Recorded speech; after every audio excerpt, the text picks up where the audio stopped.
Мемлекеттік тілді білмейтіндер айыппұл арқалайды. Дәл осындай жаза қарастырылған заң жобасын жоғарғы кеңес қабылдады. Осылайша, Қырғызстанда қырғыз тілін меңгермеген азаматтарға айыппұл салу мәселесі бойынша заңнамаға түзетулер енгізілді. 24 KG басылымның жазуына қарағанда, Қырғыз парламенті екінші және үшінші оқылымда мемлекеттік тілдің қолданысына қатысты өзгерістерді мақұлдаған.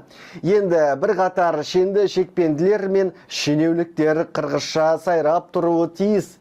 Яғни депутаттар, министрлер, түрлі деңгейдегі судьялар мен прокурорлар, тергеушілер, ұлттық банк, қауіпсіздік және құқық қорғау органдарының қызметкерлері үшін ана тілін білу міндетті талапқа айналады.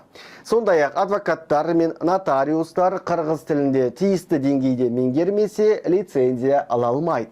Бұл талаптың шетелден келген азаматқа да қатысы бар көрінеді.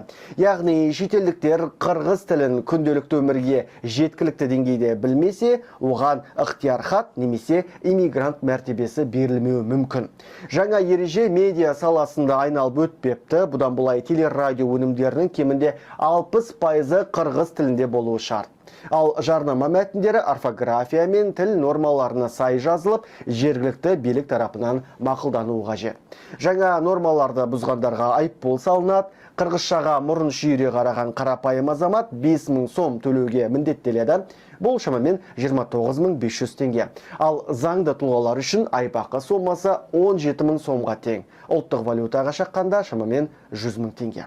Бұл талаптардың орындалуын Қырғызстанның мемлекеттік тіл және тіл саясаты жөніндегі ұлттық комиссиясы қадағалайтын болады.